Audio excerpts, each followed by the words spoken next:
¿Cómo están? Bienvenidas, bienvenidos al escenario del poder. Comienza Stock disponible por Vía X. Conversaciones necesarias en el Chile que estamos haciendo entre todas y entre todos. Y hoy es el día que cambiamos la música y vamos a ver al mundo como lo conocemos ahora. Viajamos por él con don Hassan Akram y el mundo según Akram. ¿Cómo está, Hassan? Bienvenido a Stock disponible nuevamente en un día tan especial, además. Sí, muchas gracias. Un día lleno de historia porque es el último día de Donald Trump.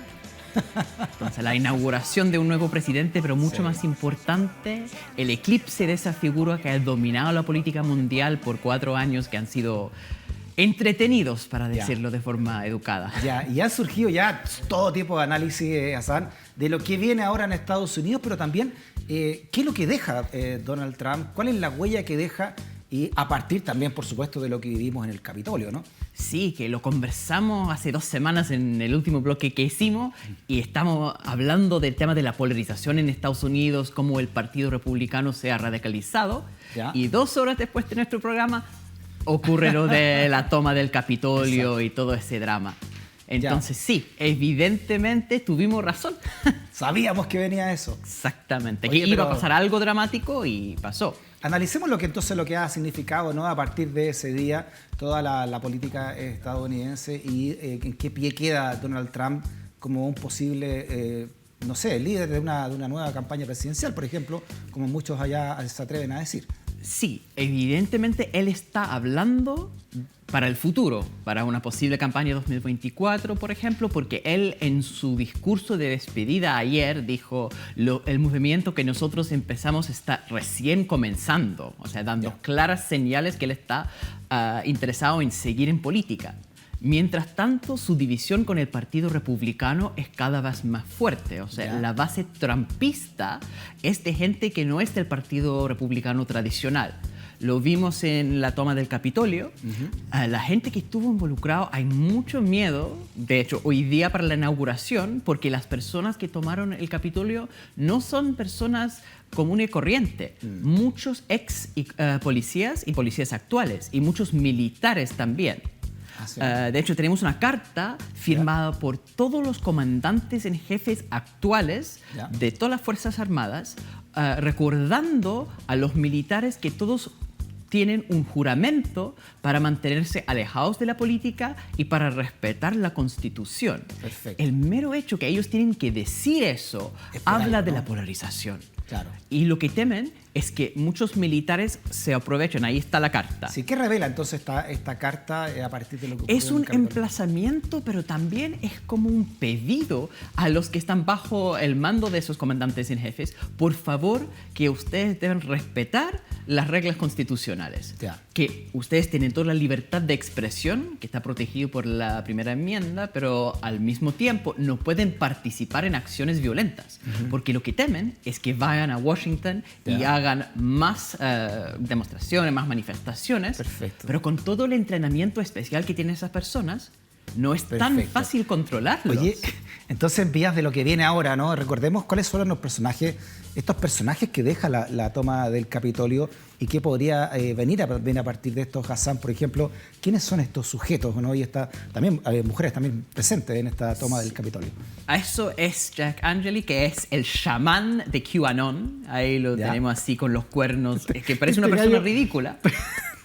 O sea, está disfrazado de bisonte, no sé qué, y ya se hizo famoso en el mundo entero, ¿no? Él fue famoso de antes en esos círculos de teorías de conspiración, porque es parte de esos grupos y al final para nosotros parece como una figura ridícula. Estos son los típicos votantes de Donald Trump, ¿no? El blanco, el que se llama white trash, ¿no? El blanco pobre y con bien poco intelecto o bien poca preparación, no solo académica. Eso es la franja extremista del trumpismo, pero hay ahí un espectro que incluye una parte muy importante de la población estadounidense. 70 millones de personas votaron para Trump y de ellos unos 40 millones todavía creen que Trump ganó la elección. Impresionante la cantidad de gente que votó por Trump.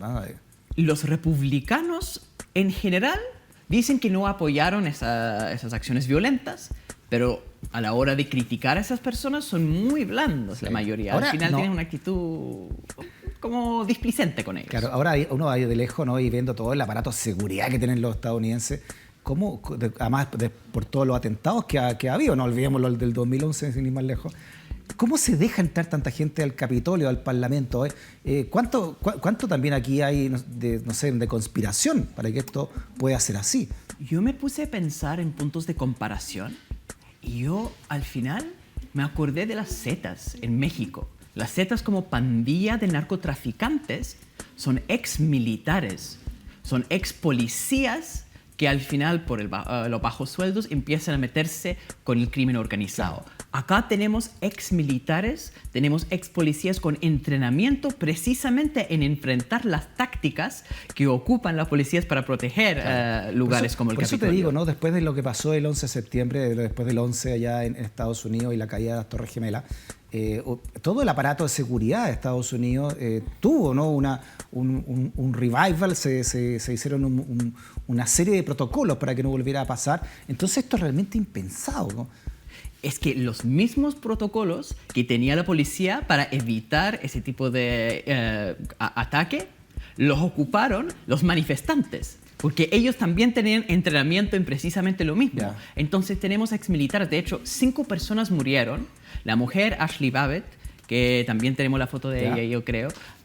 Ella fue una militar. Ahí está. ¿Quién es ella? Sí, ella se murió trágicamente porque la dispararon unos policías, porque ella vino encima de policías armados sin nada de miedo. Porque ella fue parte de la Fuerza Aérea. Ella murió sí, en el toma del Capitolio. Claro. Pero sin miedo, porque ella está acostumbrada a enfrentar armas.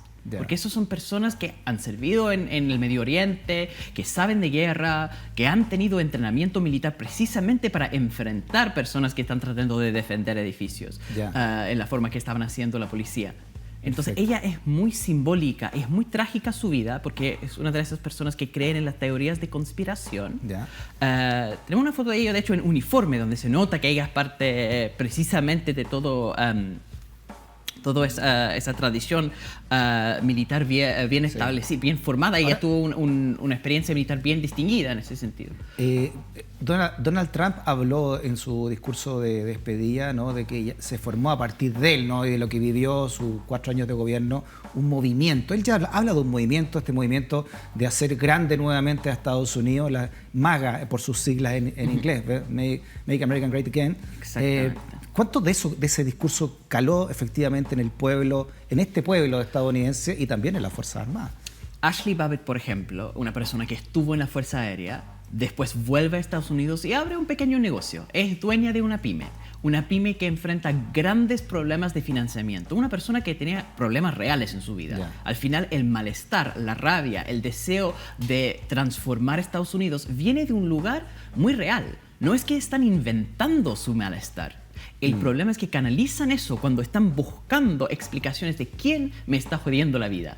Y al final encuentran en el internet, en esas teorías de conspiración, una explicación de, las personas que me están destruyendo la vida son, y eso es la teoría que cree Ashley Babbitt, por ejemplo, y otras personas también, esa teoría de QAnon. Claro. Que Q es como un grado de conocimiento de información secreta de parte de las fuerzas de inteligencia. Y supuestamente esa persona develó una conspiración de una cofradía de pedófilos satánicos. Chuta. En serio. Pedófilos satánicos que beben la sangre. ¿En contra de Donald Trump y a favor de la candidatura de Biden? Ni siquiera. Es como algo muy general para dominar el mundo. Ellos, para mantenerse jóvenes, beben la sangre de niños. Vuelven con los temas antisemitas. Pero eso es una parte importante, entrenada militarmente de esa organización, que ahora la CIA lo llama terroristas domésticos. Entonces, nosotros podemos reírnos porque al final pedófilos satánicos que beben sangre... Pero el ser humano es capaz de creer cualquier cosa, ¿no? Exactamente. Y actuar en base de eso con una violencia que es muy real. Y eso al final se ha extendido tanto, esa teoría de QAnon, que tenemos hasta congresistas que creen eso, que de verdad Donald Trump llega como la figura de salvación, el salvador frente a la cofradía. Oye, y lo transforman a él en un personaje cuasi religioso. Eso no es un movimiento únicamente político, es un movimiento cuasi religioso, una secta que se propaga por internet, por unas páginas web que son como muy poco usados, pero después llega a Facebook y llega a YouTube y a través de esos algoritmos la gente entra a eso y van creyendo más y más a esas cosas. El Partido Republicano es un partido, por supuesto, de derecha dura, ¿no? Aquí podría ser, no, desde la UDI para allá, ¿no? Más o menos, ¿no? Pero hay congresistas también que escapan incluso más allá de la derecha extrema, que tienen discursos bien directos. Habíamos conocido al Tea Party hace unos años con Sarah Palin, ¿verdad? Sí. Pero el trumpismo va mucho más allá porque va enfocado básicamente como te decía, al estadounidense menos informado, menos preparado intelectualmente y académicamente. Sí, sin duda. El Partido es más masivo, a eso me refiero, ¿no? Es muy popular. Es más popular, claro. El Partido Republicano en los años de la posguerra se acercaba más a un partido de derecha moderada, siempre fue más derechista que sus pares en Europa, ¿no? La democracia cristiana alemana, que es como el símbolo de la derecha moderada, siempre estuvo mucho más al centro izquierda en comparación con la derecha estadounidense. Pero la derecha estadounidense tiene presidentes como Eisenhower, que es la persona que nombra el complejo militar industrial como un círculo de élite que hay que enfrentar. Hay una defensa del Estado, de la intervención del Estado frente a las grandes empresas que viene del mismo Partido Republicano, que en su tiempo fue un partido que creía en un estado de bienestar moderado y cosas de ese tipo. La transformación empieza con Reagan, que de una forma similar que Margaret Thatcher en el Reino Unido y Pinochet acá, hace una reforma del libre mercado. Pero se puso anticomunista ya después de la posguerra y Nixon es un ejemplo claro, ¿no? Del delirio anticomunista también, ¿no? La persecución a los artistas, al rock and roll, también el macartismo hollywoodense que vimos antes. Eso es cierto, pero en términos de las políticas públicas, incluso Nixon fue bastante más moderado. Al final tenía un respeto para el sistema estadounidense, con un Estado que igual intervenía mucho para proteger las relaciones laborales, para proteger los salarios. La transformación es posterior a Nixon, curiosamente, que culturalmente empieza en ese momento. Perfecto. La diputada Greene. Marjorie Greene. ¿Quién es? ¿Y por qué también sale a relucir tanto en esta etapa de Donald Trump? Ella es probablemente la representante más extremista. Ella es una creyente en esta teoría de que estuvimos hablando, ¿no? La teoría de QAnon. Ella es una persona que dice, finalmente... Está la señora por si quiere votar por ella. Sí, dice, ganó la elección, es increíble. Si uno ve, tenemos el video de su propaganda. ¿Por qué la vaya? ¿Por qué estado va? ¿Por qué distrito? Georgia, en un sector de ultraderecha que siempre iba a ganar porque cualquier candidato republicano va a ganar en ese sector. Entonces tenía garantizada como las tres comunas, la posibilidad. Sí. Exactamente. Es parte de las tres comunas, Georgia. La victoria importante de ella no es la elección contra el candidato demócrata porque es imposible, pero gana la primaria. Perfecto. En la primaria hay como una reacción en contra del candidato oficialista. Para entender lo que tú estás diciendo, ¿no? de esta parlamentaria, escuchemos, por ejemplo, uno de sus discursos. Mira. I'm Marjorie Greene, and I approve this ad. America is the greatest country in the world. We need conservatives in Washington that will keep it that way. I'm running to stop gun control. Open borders, the Green New Deal, and socialism. Democrats fight for their socialist agenda every single day. I'll fight even harder to stop them. I'm Marjorie Greene, Republican for Congress. Save America, stop socialism. Ya, uno se puede reír, pero esta señorita ganó con ese... Con ese discurso. Hay dos elementos ahí. Y disparando un rifle, en fin, con todo lo que eso significa en la cultura estadounidense. Que es mítico esa idea del socialismo cuando está hablando contra la presidencia de Joe Biden, que es un centrista que en cualquier otro país estaría probablemente en el partido de la centroderecha. Es como el laguismo, en el fondo, ¿no? Más cercano a eso. Si tuviéramos un símil chileno... Sí, o incluso Heraldo Muñoz, así como bien... Claro. De esa visión como multilateral, abierto al mundo, pero empresarial. En el claro, fondo. O sea, mucha concesión, etcétera. De socialismo no tiene absolutamente nada. ¿Qué refleja, crees tú, una campaña como esta? y además socialismo disparando, bueno, y todo lo que significa, ¿no? Todo lo que se puede leer también simbólicamente de una campaña así. Esa campaña habla de su moderación, porque ella está dando la parte de su discurso que es más racional, en contra del partido político opositor demócrata por sus ideas políticas, socialistas. Pero ella también es creyente en QAnon, o sea, cito textual de ella, tenemos la oportunidad única en la vida de enfrentar la cofradía de pedófilos satánicos y tenemos el presidente para hacerlo. Ella cree de verdad que los demócratas son pedófilos que beben la sangre de los niños para extender sus vidas. Ahora, hay un discurso que nació con Goebbels, ¿no? A la época del nazismo, que también donde descansa todo el ideario populista, desde que hay que tener discursos fáciles, ojalá binarios, malos, buenos, pero también que aglutine algo sobre un miedo común. Sí. Este discurso apela básicamente a eso, ¿no? Como tú decís, buscar inventar una cosa media pedófila internacional, enemigo común, el socialismo como enemigo común, que sea muy fácil de digerir. Es interesante que menciones a Goebbels, porque de hecho el concepto del libelo de sangre, la idea que los judíos beben la sangre de las guaguas cristianas, ¿no? Que los comunistas son como guaguas, es la misma lógica que vemos acá, que esa idea de los demócratas como personas que literalmente beben la sangre de los niños es parte de una larga tradición de teorías de conspiración que buscan demonizar a ciertos grupos opositores para hacerlos menos humanos. Claro. Y eso destruye cualquier posibilidad de un diálogo racional y todos los demás. Y los republicanos más tradicionales han usado su elemento más extremista para tratar de ganar un apoyo popular que no tienen, mientras que sus políticas vayan cada vez más pro-empresarial, pro-1%. ¿Ya? El Partido Republicano de los años de la posguerra tenía un apoyo basado en un conservadurismo con C minúscula, o sea, una moderación, una protección de la familia, de la iglesia, pero siempre apoyando las instituciones de apoyo social. Y mientras que han destruido esas instituciones, mientras que los salarios se han estancado y se ha aumentado la desigualdad, han tenido que buscar otras fuentes de legitimación. Y ahí entra eso. Ya, teniendo en cuenta todo lo que hemos hablado y lo que significó también este asalto al Capitolio y todas las voces que ahí se han dicho y los análisis que han surgido a partir de aquello, ¿cuál es el futuro entonces de Donald Trump? Veamos su discurso de despedida que dio un día antes del traspaso del mando. Y donde dice él que esto recién comienza, Hassan. Sí. Habla de este movimiento que te decía yo, ¿no? Que este movimiento de hacer América nuevamente grande, que quedó, ¿no? En ese delirio, pero quedó metido muy, muy profundamente. ¿Qué futuro político entonces le depara a Trump?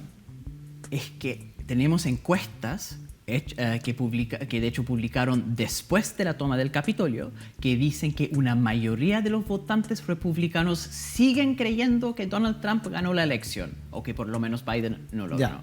Ya, entonces yo calculo tenemos aproximadamente 40 millones de personas, porque 70 millones votaron para Trump, 72 millones, pero de ellos 40 millones creen que Biden no es el presidente legítimo.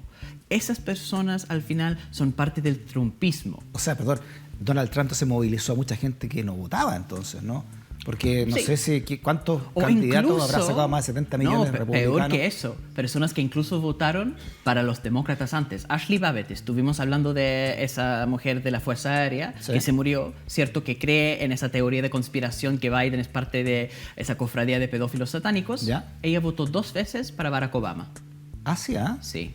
Entonces, al final, el hecho que los demócratas también se neoliberalizaron. También empezaron a apoyar las mismas políticas de libre comercio, de libre mercado, de rescatar la banca, sin rescatar la familia. Hubo mucha rabia por eso. Otro enemigo que inventó, y lo dijo también Donald Trump en su discurso, es China, ¿no? Él habló en su discurso como el gran ideario que deja en la guerra uno de los pocos países que nos atrevimos a enfrentar a China, dijo Donald. Porque las personas que incluso votaron para Obama y siguen sufriendo, vieron a Obama rescatar a la banca, ayudar a Wall Street, a los grandes empresarios, pero dejar a ellos con deudas enormes, con todo el problema económico, y entonces están buscando explicaciones por qué nadie nos ayuda. O sea, Obama no tocó prácticamente el equipo económico, ¿no? Siguieron los mismos de siempre, ¿no? Sí, que estuvieron en la crisis del 2009. Sí, los mismos que sirvieron con los Clinton, de hecho, que negociaron el NAFTA y otros tratados de libre comercio. Claro. Los lugares más golpeados por el comercio internacional, el cinturón oxidado. Esa gente tiene mucho resentimiento por buenas razones al final, porque perdieron sus trabajos bien pagados, sindicalizados, frente a la globalización sin ningún tipo de ayuda de parte del Estado. Y los demócratas mantienen esa posición de business as usual, que hacen efectivamente lo mismo que los republicanos con una sonrisa, un rostro humano, el neoliberalismo con rostro humano. Y entonces, si yo tengo los demócratas y sé que son los mismos que los republicanos, busco una explicación. ¿Quién me está destruyendo la vida? ¿Por qué yo lo estoy pasando tan mal? ¿Por qué tengo tantas deudas? Y la respuesta que yo encuentro, entonces, está en la teoría de conspiración. Perfecto. Y Trump movilizó a toda esa gente y sigue muy fuertes. Ahora, ¿qué pasó con su gran mentira? Que es que ganó la elección, porque él insiste con eso, ¿ya? Y al final pasó irresponsablemente, todo. Muy irresponsable. Eso de verdad es lo que está generando el gran problema ahora. Ya, pero ¿qué hay detrás de eso, no? Aparte de una megalomanía de no querer perder y de no mostrarse, entre comillas, un loser, como se denomina en Estados Unidos, ¿no? ¿Qué es lo que hay detrás de Donald Trump de querer seguir apuntando a esta idea de que él no perdió? 2024, la posibilidad de volver a la presidencia. Eso de ser un one-term president, es solamente tener un mandato, es una humillación. Entonces él quiere volver. Son pocos los presidentes que han tenido un puro mandato en los últimos tiempos, ¿no? Exactamente. Bush, Carter y él, digamos. Exactamente, los desastres. Claro. Entonces busca dos mandatos, quiere volver y el tema ahí es fortalecer su base.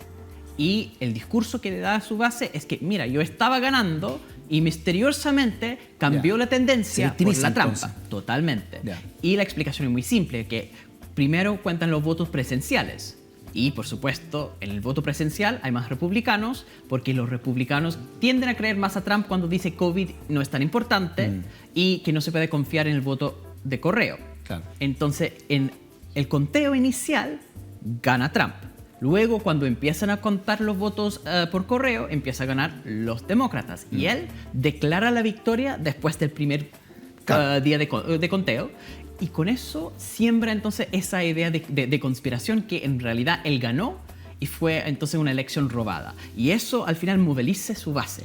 ¿Y qué hacen los republicanos? Los republicanos en el Congreso tienen que certificar el voto, ¿ya? Y en eso, 65% de los republicanos en la Cámara Baja votan con Trump diciendo que efectivamente la elección fue robada. Pero curiosamente en el Senado son solo 7 senadores, 13%. ¿Y por qué esa diferencia? Porque los representantes de la Cámara Baja tienen un mandato de 2 años, los senadores 6 años. Los de la Cámara, 2 años, ¿no? Sí, es cada 2 años, entonces están en un ciclo casi permanente de reelección y tienen mucho miedo porque Trump controla la base. Y ellos piensan que si no lo apoyan, entonces van a enfrentar candidatos trumpistas en sus primarias. Sobre todo en ese sector concentrado de votos que tiene Donald Trump, ¿no? El cinturón bíblico. Marjorie Greene ganó, vimos esa propaganda, pero en realidad ganó porque logró derrotar, los demócratas nunca iban a ganar.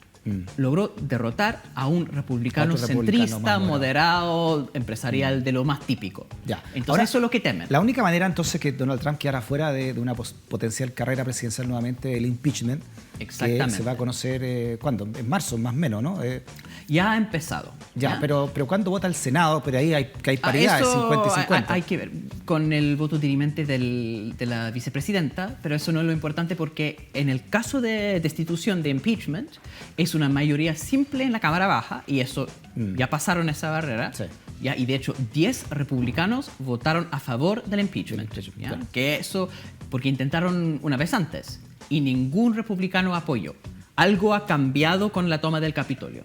¿Ya? Entonces estamos enfrentando un escenario nuevo, 10 republicanos a favor en la Cámara Baja, pero pasó con mayoría simple. Claro. En el caso del Senado son 2/3. Claro. Entonces parece más difícil, pero esta es una situación muy especial. 17 votos de senadores republicanos, ahora, teniendo a todos los 50 demócratas. Los demócratas. ¿Los tiene esos 17? 20 senadores han dado indicios, según la prensa, que podrían.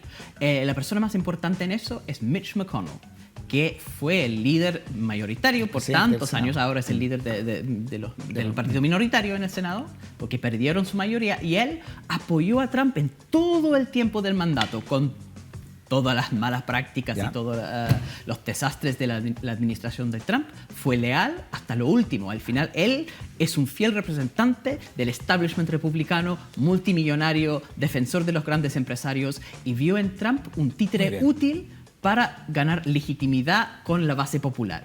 Pero en este momento se ha dado cuenta que le está saliendo el tiro de la culata al final. Hay un problema grave ahí donde no solamente está perdiendo el centro político, pero también Trump, con ese rechazo a aceptar su derrota, y Mitch McConnell lo dijo tal cual. Si hacemos eso, cuando nosotros ganamos, no van a reconocer nuestra victoria. Ya, entonces sabemos, de acuerdo a tu análisis, entonces que Donald Trump va a seguir ahí en la política contingente. Pero Mitch McConnell podría votar a favor de su impeachment, y ahí no se sabe. Podría colapsar. ¿Qué se espera entonces del gobierno de Joe Biden y Kamala Harris, que comenzó hoy?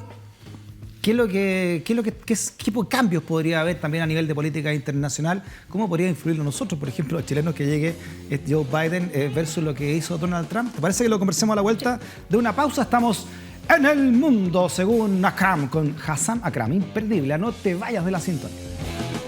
Seguimos en El Mundo Según Akram con Hassam Akram, lo que nos permite la pandemia, ¿no? Viajar por el mundo en la mente. En la mente y analizando lo que está ocurriendo.